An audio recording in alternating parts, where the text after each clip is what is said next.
Welcome to the second meeting in our series of 4 meetings here at Beit Avichai in Jerusalem on Yeshayahu Leibowitz, audacious Israeli philosopher. Our topic today in our second meeting is Maimonides from foe to friend. What happened in 1955 that changed Leibowitz from a critic of Maimonides to a follower and admirer of Maimonides?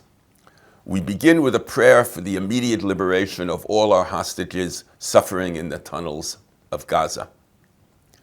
In our first meeting, we spoke about the mitzvot ma'asiyot, the famous essay that Leibowitz wrote in 1953 called Mitzvot Ma'asiyot, the Practical Commandments.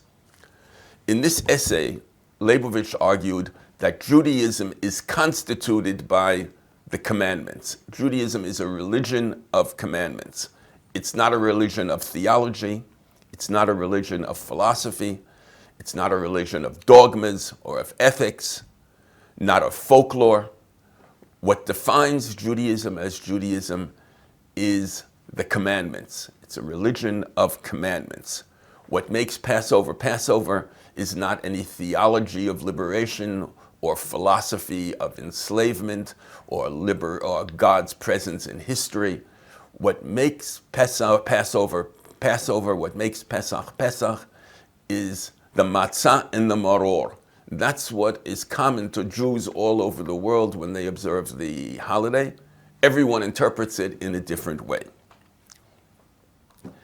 Now, it's important to stress that this does not mean that Judaism doesn't have other aspects. When Leibowitz says that what constitutes Judaism as a religion, what makes it what it is, what defines it, are the commandments, he doesn't deny that there are other things also. For example, there's Hebrew poetry, for example. Leibowitz loved Hebrew poetry. He called Judah Halevi HaMishorer HaElohi, the divine poet. However, he insisted that Jews are not obligated to believe in the philosophy of Judah Halevi or to believe in a particular interpretation of Judah Halevi's poetry. So we have in the Jewish culture, we have philosophy, we have mysticism, we have all kinds of literature, but none of it defines what Judaism is. It's all optional. You can follow this philosopher or this Kabbalist, or you don't have to follow him. Judaism doesn't require you to do it, and that doesn't define Judaism. What defines Judaism, Leibowitz says, the mitzvot ma'asiyot, the practical commandments. Judaism is very rich. It has many, many other things too, but those other things do not define what Judaism is. What defines what Judaism is, those are the commandments. Let's begin now with our first text, our first 2 texts, which will illustrate what happened to Leibowitz in 1955. Now, in his famous essay, Torah u'mitzvot bizman hazeh, in his book that came out in 1954, Torah u'mitzvot bizman hazeh, and his essay on the mitzvot ma'asiyot, which he gave in 1953, Leibowitz took a position against the Rambam, against Maimonides. Why? Very simple, because Leibowitz holds that Judaism is the practical commandments, the mitzvot ma'asiyot.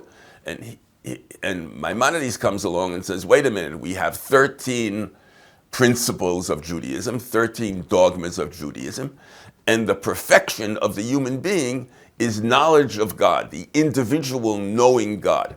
Well, that doesn't sound like a practical commandment, Leibowitz says. Maimonides is taking philosophy and he's putting it in the center. He's making a list of 13 dogmas, 13 ideas, 13 beliefs that every Jew has to hold. And he's defining Judaism in terms of its beliefs, not in terms of its actions. And similarly, when Maimonides says the perfect individual, the one who has achieved religious virtue and perfection, is the one who knows God, well, he's not saying the perfect individual is the one who observes the practical commandments. So here, Leibowitz had a very strong critique of Maimonides, and an understandable critique. Maimonides wanted to put philosophy in the center of Judaism, to turn Judaism into a philosophical religion. And Leibowitz said, no, Judaism is not a philosophical religion. Judaism is the commandments. And here's what Leibowitz wrote in 1953. Basing Jewish religiosity on adherence to the institutional religion, namely the mitzvot ma'asiyot, entails a vigorous reservation, histaigut nimretzet, a vigorous reservation concerning the position of Maimonides. He says they're very simple. Our view brings us to be highly critical of Maimonides, which posits as the highest religious virtue the personal knowledge of God by the individual. So from this text, one sees very clearly that Leibowitz is aware, and he's stressing that his position comprises a vigorous reservation, a histaigut nimretzet, with regard to the position of Maimonides. Well, later on, after he changes his view in 1955 and becomes a follower of Maimonides, and his book, his article gets reprinted again several times in 1992, for example, in our English version, and in the 1970s, he has to rewrite what he wrote. So here we see Leibowitz editing himself, rewriting what he wrote, because he is no longer a vigorous critic of Maimonides. So he takes that same sentence, the same paragraph which he wrote previously, and look what he does to it. Basing Jewish religiosity on adherence to the institutional religion, namely the mitzvot ma'asiyot, entails a reservation, histaigut. What happened to the word nimretzet? What happened to vigorous reservation? It's not there anymore. It's just a small little reservation. A reservation concerning the position of Maimonides, but does not represent opposition to it. Ein bo mishum nigudla. So he adds these words, don't think that I'm against Maimonides. He completely changed what he wrote in 1953. Maimonides posits as the highest religious value the personal knowledge of God by the individual. So here we see, in a nutshell, what happened to Leibowitz, how he changes his position with regard to Maimonides, and Maimonides changes from being a foe to a friend. Let's move on to the next text. In 1955, Leibowitz writes an essay called two essays really, on Abraham, on the Abrahamic man. And the essays were translated into English in Judaism magazine in 1957. You can see this translation very easily on net on the site, the 1957 English translation. The translation was made by a distinguished scholar, Elvin Koz, who was a rabbi doctor, a philosopher. He wrote a book on Ernst Renan. He wrote many works on Jewish philosophy. He was a rabbi in the conservative synagogue in Union, New Jersey. Elvin Koz, excellent translation. Maimonides, he writes, and here he's translating, Maimonides was the mightiest phenomenon of the religious knowledge of God in Judaism since biblical times. He was not a philosopher. Oh, all of a sudden we see that Maimonides is not a philosopher. Right? Leibowitz says Maimonides was not a philosopher. Why not? Because the philosopher strives to know, but Maimonides strove to know God. This distinction that Leibowitz is making now enables him to be a follower of Maimonides, because Maimonides is not a philosopher. He is not interested in knowledge for the sake of knowledge. Maimonides is interested in knowing God, in emunah, in faith. In the face of God's greatness and majestic glory, all human values and achievements are nullified. including philosophical knowledge. So Maimonides gives no worth at all to philosophical knowledge, just as he gives no worth to ethics. Maimonides represents in its extreme the totalitarian implication of the religious consciousness which excludes all other values. If God exists, what meaning is there in any other reality? At about this time, people were quoting Jean-Paul Sartre, who said, if God doesn't exist, there are no values. And here, Leibowitz says, if God does exist, there are no values outside of the service of God. So he's really turning Jean-Paul Sartre on his head. Jean-Paul Sartre said, if God doesn't exist, then there's nihilism. And Leibowitz says, if God does exist, then there's nihilism. Nothing is worth anything except the service of God. If God exists, Leibowitz says, what meaning is there in any other reality? The partition, the mechitza, right? There's a mechitza, there's a partition that separates religious feeling in all its depth, true religion, true emunah, the partition that separates true emunah, true religion, from absolute nihilism becomes very thin here, but solid and firm, just like the one between the Garden of Eden and Gehinnom. Right? According to the Midrash, the distance between the mechitza, between the Garden of Eden and Gehinnom, is just one tefach, one handbreadth. That's all. So Leibowitz has this nihilism. The one thing that separates us from nihilism is emunah. I remember once when I first came to Israel as a student in 1963, I heard a talk by Leibowitz, and I was very excited. Who was this amazing person? And I was riding on the bus, and I saw myself sitting next to the great historian Jacob Katz, and I said to him, who is this Yeshayahu Leibowitz? And he said to me, he's a nihilist. I said, well, very interesting that a nihilist is giving all these lectures on Jewish thought. I said, I have to find out who is this Leibowitz. And I've been trying to find out ever since. Okay, what happened in 1955? What happened in 1955 that changed Leibowitz from critic of Maimonides to a follower of Maimonides? What happened in 1955 was as follows. In 1954 and 1955, there came to the Hebrew University a visiting professor named Leo Strauss. Leo Strauss already was recognized at this time as one of the most important political philosophers around. He had studied in Germany, began teaching in Germany, wrote a very important book in Germany on Maimonides called Philosophie und Gesetz, which appeared in 1935. When the Nazis came to power, Leo Strauss moved to the United States and later became an important professor at the University of Chicago. And he is indeed perhaps the greatest interpreter of Maimonides in the 20th century, the most influential interpreter of Maimonides in the 20th century.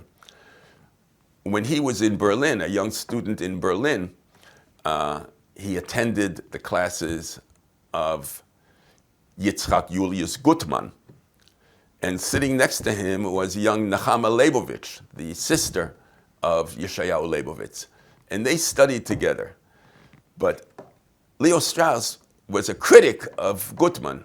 Even though he was only at that time a postdoc, he would criticize and he would raise questions against Gutmann's interpretation. And he and Nechama Leibowitz studied together. They read texts together in Greek and in other languages. And Nechama Leibowitz taught him Hebrew, and Leo Strauss taught her Plato. And they had this friendship. In 1954, Strauss comes to Israel on a sabbatical, 1954-1955, and he begins giving lectures on his interpretation of Maimonides. Strauss was also very close to Professor Shlomo Pines, who was the great authority on Maimonides at the Hebrew University. The English translation of the Guide of the Perplexed, which came out in 1963, was the translation by Shlomo Pines with two introductions. One by Shlomo Pines himself, which gave you the sources of Maimonides, the philosophical sources of Maimonides, and another, an essay by Leo Strauss, which gave you the philosophical interpretation of Maimonides' writing. Now, what was special about Strauss's interpretation? Strauss had one thing in common with Yeshayahu Leibowitz. He was a very close reader of texts. But Strauss had this idea that you can't be religious and philosopher at the same time. You either were committed to Jerusalem or you were committed to Athens. You were either a person of faith or a person of reason. You couldn't be both. And therefore, he said, what he would ask about every so-called philosopher, is this philosopher really a theologian or a religionist, or is this philosopher a philosopher? Because you couldn't be, according to Strauss, you couldn't be both. If you were committed to Jerusalem, you couldn't be committed to Athens. If you were committed to Athens, you couldn't be committed to Jerusalem. You couldn't have two passports. Or if you had two passports, you couldn't be loyal to two cities. So Strauss came to Jerusalem and he started preaching this theory that Maimonides was really a philosopher and not really committed to Judaism. Namely, Maimonides was an atheist who believed that religion was good for the people, therefore Maimonides wrote his Jewish books. But in fact, Maimonides, according to Strauss, was really committed to reason. He wasn't committed to religion. He wasn't committed to Jerusalem. He was committed only to Athens. When Leibowitz heard these lectures by Strauss, that Maimonides was not really committed to Judaism, Leibowitz went out of his mind. How can Strauss say this about the great Maimonides? How could he possibly think that Maimonides was not committed to Judaism? Anybody who reads Maimonides' writings sees that this man is completely committed to emunah, to faith in the God of Israel. It's impossible to read Maimonides' great works, the Mishneh Torah, the commentary on the Mishnah, the Sefer HaMitzvot, and the Guide of the Perplexed, without seeing that this man is a man of faith. What is Strauss talking about? This got Leibowitz so upset that he decided to become a Maimonidean. It turned him into a Maimonidean. He said, I have to defend Maimonides. I have to go and defend Maimonides. And what does he do? He holds a position which is in a sense similar to Strauss. He says, yes, you can't really be a citizen of Jerusalem and Athens at the same time. But Strauss was wrong. Maimonides was not a faithful citizen of Athens and not of Jerusalem. He was a faithful citizen of Jerusalem and not of Athens. Maimonides was a man of faith. He was a man of Jerusalem, a Jerusalemite.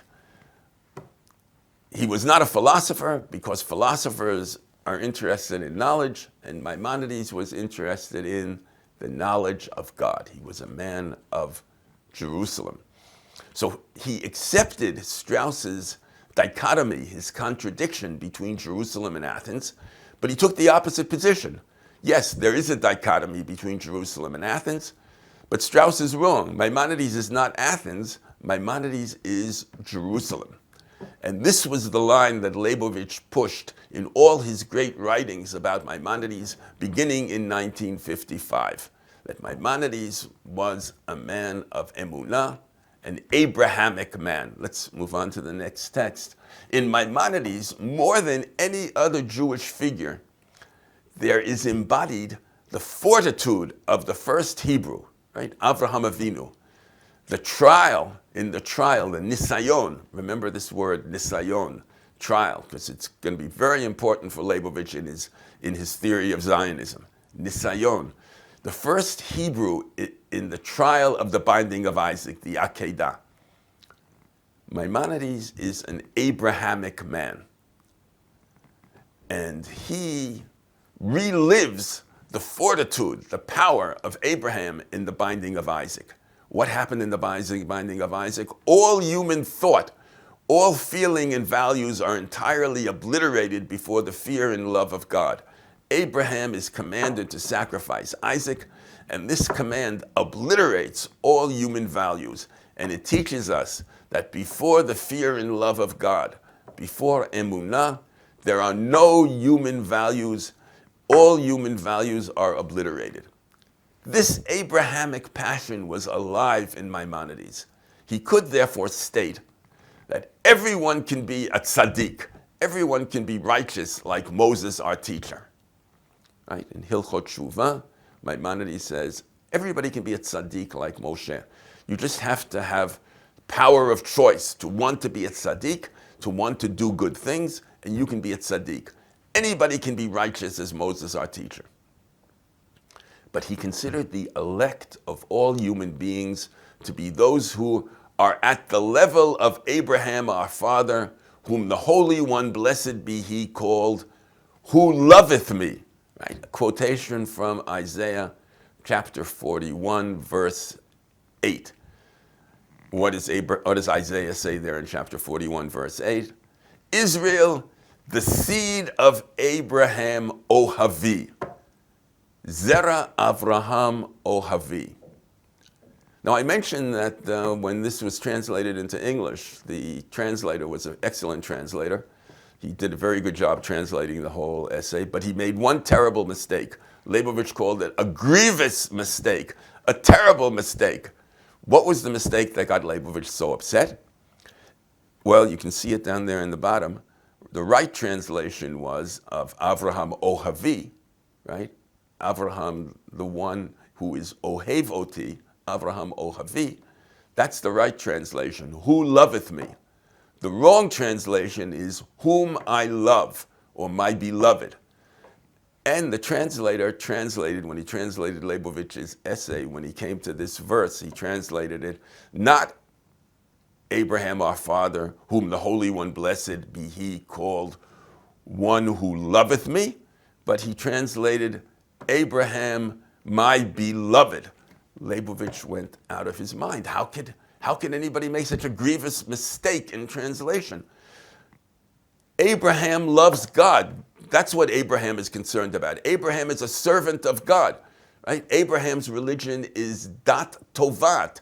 It's a demanding religion. It's not dat manika. It's not a bestowing religion. It's a demanding religion. It's dat tovat, not dat manika.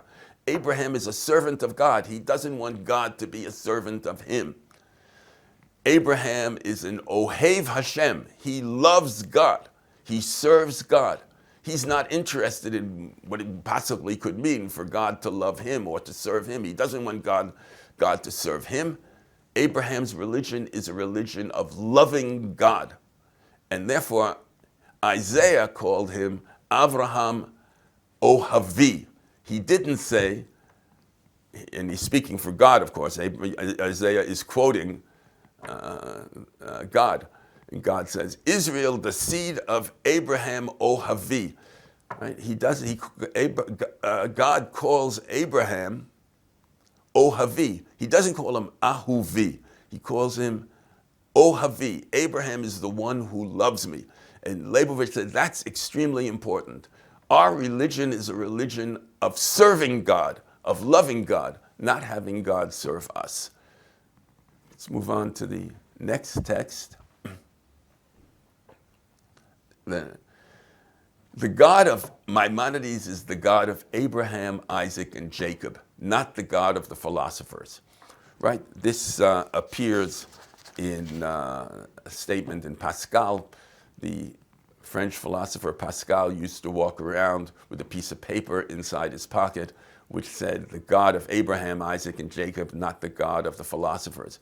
But Pascal probably got the idea from Judah Halevi's Kuzari, part 1, chapter 25, where the Judah Halevi in the Kuzari says the same thing. The God of Abraham, Isaac, and Jacob, not the God of the philosophers.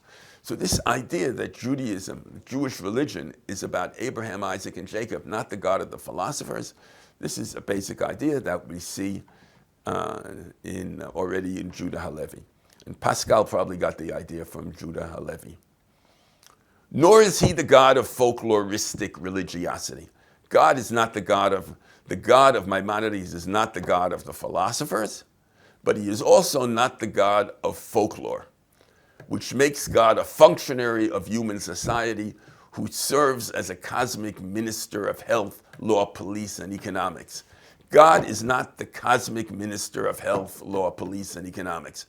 When Leo Strauss said Maimonides did not believe in God, Leibowitz said Maimonides did not believe in the folkloristic God, but he believed in God who is true being, the God who is truth.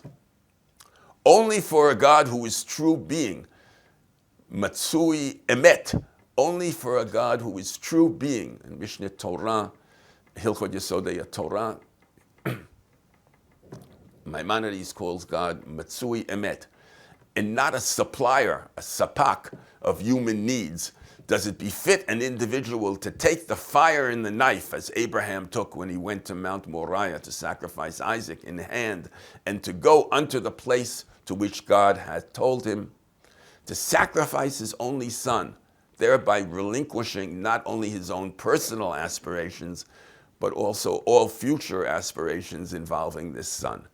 Right? The sacrifice of Isaac, the binding of Isaac, was a denial of every personal interest that Abraham could have had. It was purely the love and the fear of God. There was no personal interest for Abraham. Abraham was acting against all his personal interests. And this, Leibowitz says, is the totalitarian faith of Abraham, which was also the totalitarian faith of Maimonides. From the absolute theocentric position of Maimonides, this theocentrism of Maimonides' position, flow certain implications that confounded the world of naive religiosity. Maimonides rejected what he called folkloristic religion.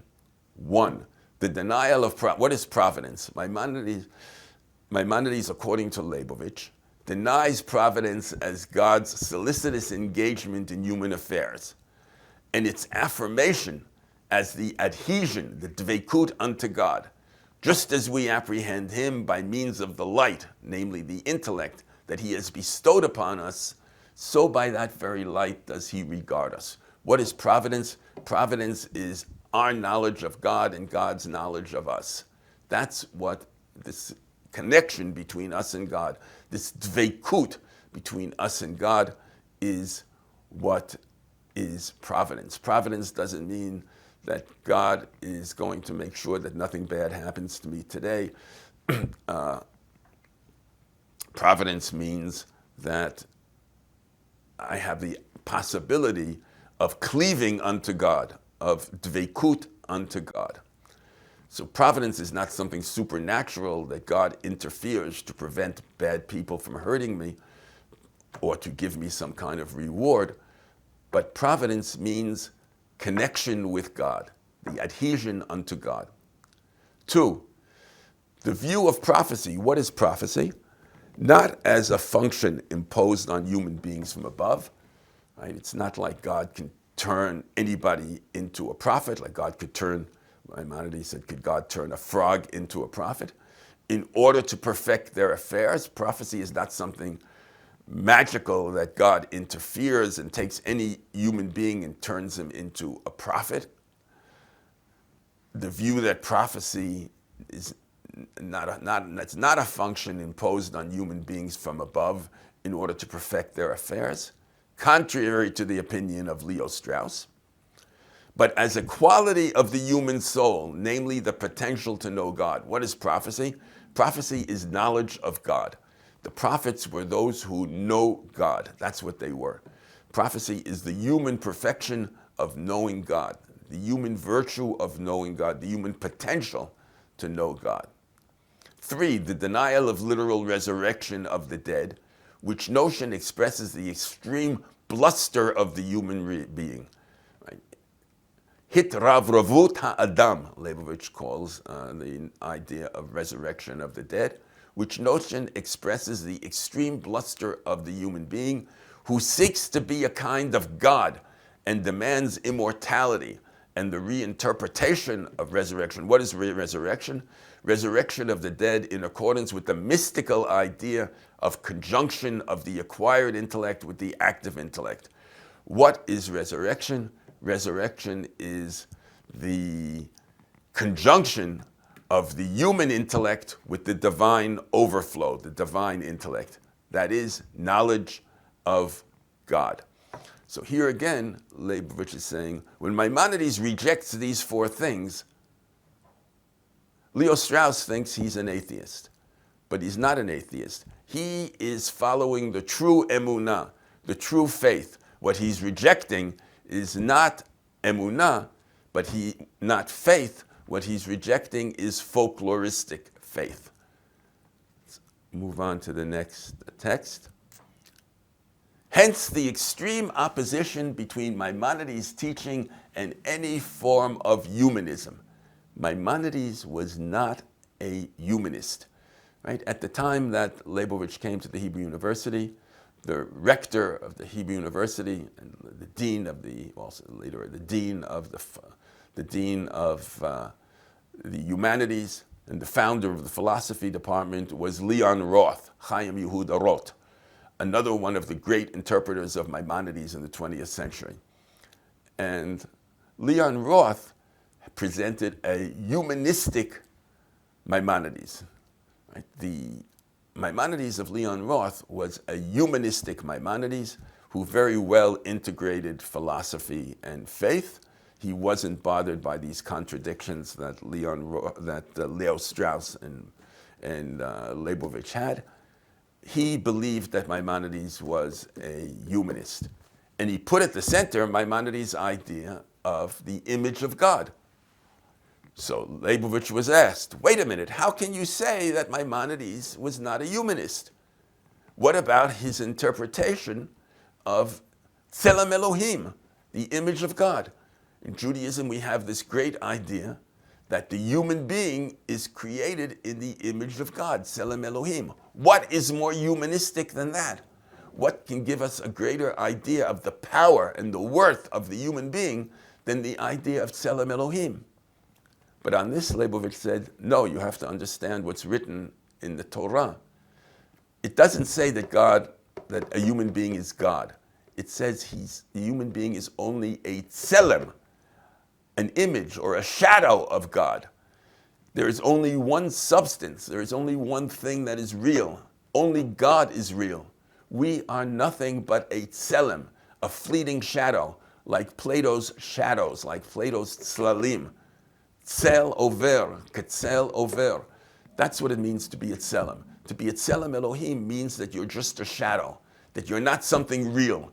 Those tzlalim of Plato, if you remember the parable of the cave that Plato speaks about, those shadows that people see are shadows of reality, but they're not reality. The shadows are not real. Tselem Elohim means that the human being does not have real substance. What has real substance only is God. The human being is a tzel over, a fleeting shadow. This interpretation Leibowitz would bring to support his idea that Maimonides' teaching rejects any form of humanism. For every humanitarian moralistic viewpoint is perforce anthropocentric. The moment you start talking about morality or about human values, you're putting the human being in the center. That's what humanism means. Humanism means the human being is in the center. And emunah, faith, means that God is in the center. Faith is theocentric, not anthropocentric. Thus, Hermann Cohen made a great mistake when he sought analogies between Maimonides' doctrine of virtues and Kant's ethics. Right? The great Jewish philosopher Hermann Cohen, who was a neo-Kantian, made a great mistake when he tried to compare Maimonides' doctrine of virtues and Kant's ethics. You can't compare Maimonides' ethics with Kant's ethics. For Maimonides, who conceives of God only as true being, matsui emet, and does not attribute to the human being per se any value or end, as opposed to Kant, who said that you have to treat every human being as an end in himself or herself, there is no independent or intrinsic value to morality. Morality has no value. We recall, we saw last time Leibowitz's interpretation of V'ahavta l'reacha kamocha, love your neighbor as yourself. Leibowitz said, it doesn't say that. It doesn't say love your neighbor as yourself. It says, love your neighbor as yourself. I am the Lord. The person of emunah, the person of true faith, loves his or her neighbor not because of anything intrinsic in the world, but because God commands us. It's a religious commandment. It's a commandment. It's a mitzvah ma'asit. It's a commandment to love our neighbor.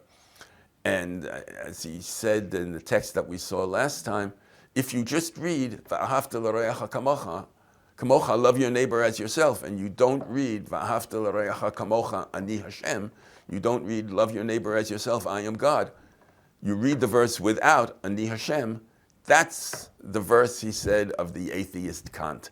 So, Leibowitz also, to express this anti-humanistic idea he had, he would interpret the verse Numbers 15:39 that we recite as part of the Shema recital every day. V'lo taturu acharei levavchem v'acharei einechem. Right? Thou shalt not go astray, do not go astray after your heart and after your eyes. Acharei levavchem v'acharei einechem. Don't go astray after your heart and after your eyes. And Leibowitz said, what does after your heart mean? That's the ethics of Kant, which is based on duty.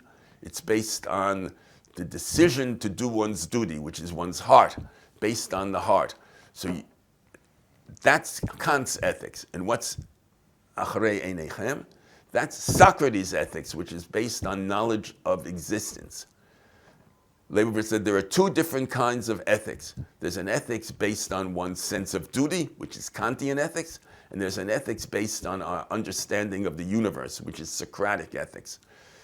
The Torah rejects both of them when it says, Lo taturu acharei levavchem, that's Kantian ethics, v'acharei einechem, after your eyes, that's Socrates' ethics. Ethics, Leibowitz insists all the time, is anthropocentric. If you're basically thinking in terms of ethics, you're thinking in terms of what's good for the human being, whereas the one who serves God is thinking of how to serve God, not how God can serve us. Let's move on to the next text. Halacha, as a religious institution, cannot admit the category of the ethical. The verse, thou shalt love thy neighbor as thyself, does not as such occur in the Torah. The reading is, thou shalt love thy neighbor as thyself, I am the Lord. The duty of love toward one's neighbor is not a corollary of the human being's position as such, but of his position before God. The reason we love our neighbor is because we are commanded to love our neighbor. That's the religious reason. You can have ethical reasons or moralistic reasons or all kinds of reasons to love your neighbor, but the religious reason is because it's a mitzvah ma'asit. It's one of the mitzvot ma'asiyot. It's one of the practical commandments. But his position before God, thou shalt love thy neighbor as thyself, without the continuation, I am the Lord, is the great rule of the atheist Kant. By the way, Leibowitz is the only one who calls Kant an atheist. Kant is usually considered to be a pious Christian. But since he is so anthropocentric, Leibowitz considers him an atheist. It is clear that Maimonides distinguishes between two levels of faith, the exoteric and the esoteric. So this was an important point that Leo Strauss makes in many of his writings, that you have to distinguish between the exoteric level and the esoteric level. The exoteric level is what is on the surface. The esoteric level is what's inside, the secret.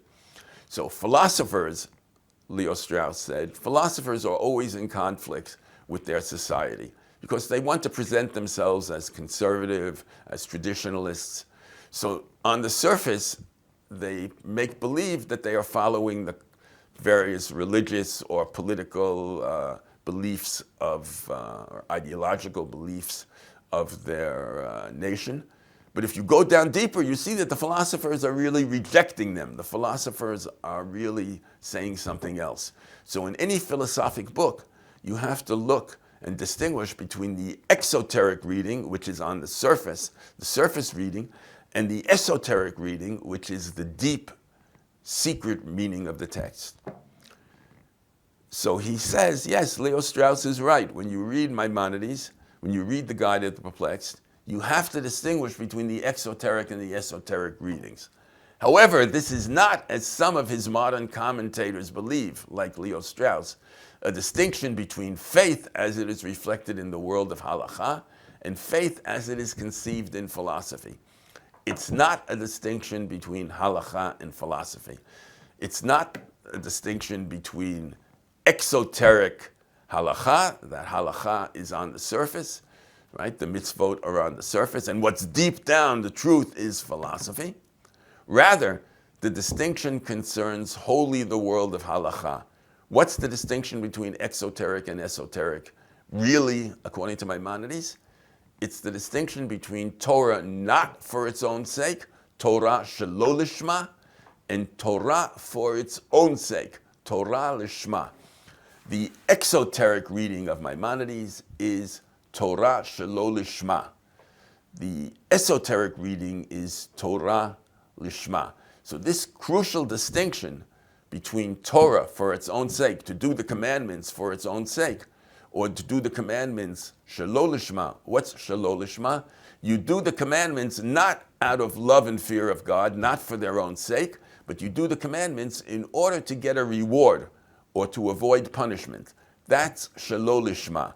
Why are you doing that commandment? Because you want to get a reward in this world or the next from God. That's Torah shelo lishma. Torah lishma, you do the mitzvah because it is a mitzvah. You serve God because you want to serve God. Your decision is to serve God. Your will is to serve God. It's not that you're using the service of God in order to get something. Rather, the distinction concerns wholly the world of halakha, which distinguishes between Torah, which is not for its own sake, Torah shelo lishma, and Torah, which is for its own sake, Torah lishma. The true teaching of Maimonides is Torah lishma. One serves God because God is God. The exoteric, the superficial reading of Maimonides is Torah shelo lishma, that you serve God and you get some kind of reward in this world and the next. Let's move on to the next text. Maimonides knows that the worship of God, not for its own sake, shelo lishma, which stems from a person's faith in God out of a need to improve one's material conditions or to understand the world, is also permitted. Maimonides realizes that people are weak and not everybody is on the deep level of Torah lishma, of observing the Torah and the commandments for their own sake. Therefore, the Torah allows us to serve God shelo lishma. You're allowed to serve God in order to get a reward or to avoid punishment. You're allowed to do it, but that's not what you're supposed to do. He states that the sages knew that Maimonides states that the sages knew that not every person is capable of Torah for its own sake, whose source is the knowledge of God in terms of his divinity, not in terms of functions attributed to him in relation to the world and to human beings. The true service of God is you serve God because God is God. You serve the divinity because the divinity is the divinity. You serve Hashem because Hashem is Hashem. You don't serve God because of functions that God can do for you, things that God can do for you.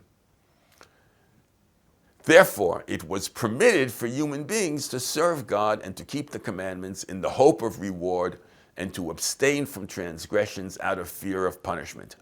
It's permitted. But this is not the purpose of Torah. That's not the goal of Torah.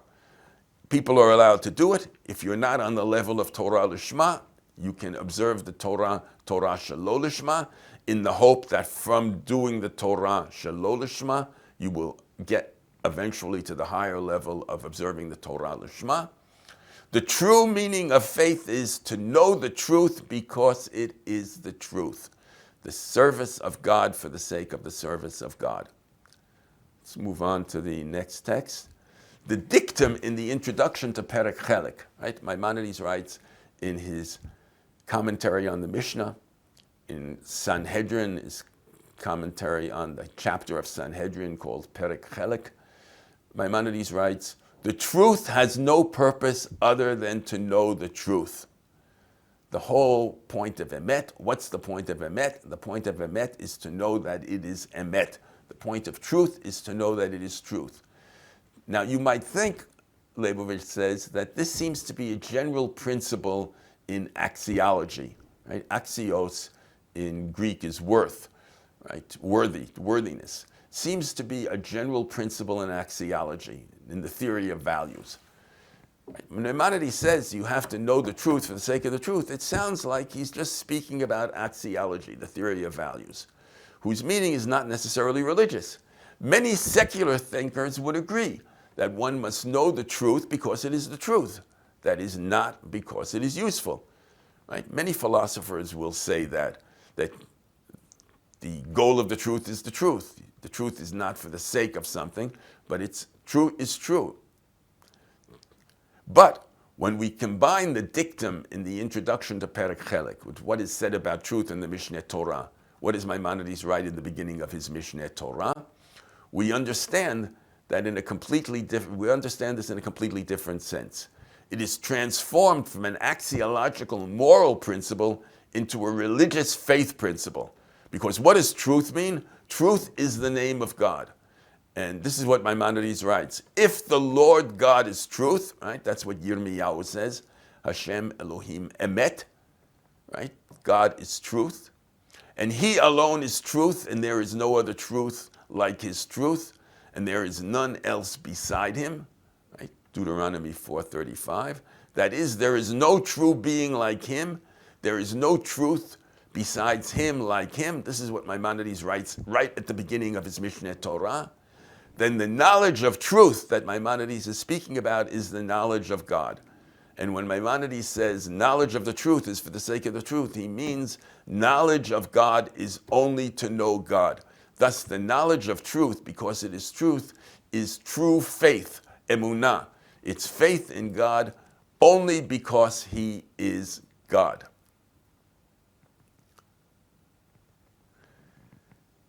Let's move on to the next text. Some of Maimonides' commentators thought that he places the knowledge of God above the service of God. Right? A lot of commentators of Maimonides think, and Leibowitz himself, we saw, thought this at the beginning, right? Remember at the beginning when he's writing in his little essay, Mitzvot Ma'asiyot, he says he has a histaigut nimretzet, a vigorous reservations against Maimonides because he places knowledge of God above the service of God. But Leibowitz has now changed his view, and he says it's a mistake to think that Maimonides places the knowledge of God above the service of God. It's a mistake to think that he places the knowledge of God above the mitzvot of the halakha. That is not the case. Although there is no doubt that Maimonides considered the philosophical knowledge of God to be the highest value in terms of human perfection, if we're just talking about human perfection, what it means to be a human being. It's true, Maimonides thought that philosophic knowledge was the highest perfection, the highest value. It was not for him the existential purpose of the human being. Look at this distinction that Leibowitz is now making between human perfection, perfection of being a human being, and the existential perfection of the human being. The biological perfection of the human being is to be a philosopher. But there's a perfection of emunah that transcends that perfection. That's an existential purpose that takes a human being beyond the framework of being a human being. The philosophical knowledge of God purifies the belief in God from the belief in that which is other than God. Philosophy proves that the world is not God. And it makes it possible for emunah, to have emunah in that which is other than the world, that which transcends the world. However, its realization transcends itself. The human perfection of emunah transcends the human being. The human perfection as a human being is philosophy. But the existential virtue of the human being is to transcend oneself as a human being and to know God, in that it brings a human being to serve God in the proper way, namely for its own sake, lishma. Torah, lishma, transcends the human. The world of the mitzvot and halacha from Rambam, from Maimonides, is not inferior to the world of philosophy. It is not even a world parallel to the world of philosophy. Rather, it is that to which philosophical knowledge directs the human being. The world of halacha and mitzvot is not, for Maimonides, inferior to philosophy, but philosophy has no meaning unless it can lead the individual to knowledge of God. And Maimonides, Leibowitz insists, was not interested in knowledge. He was only interested in knowledge of God.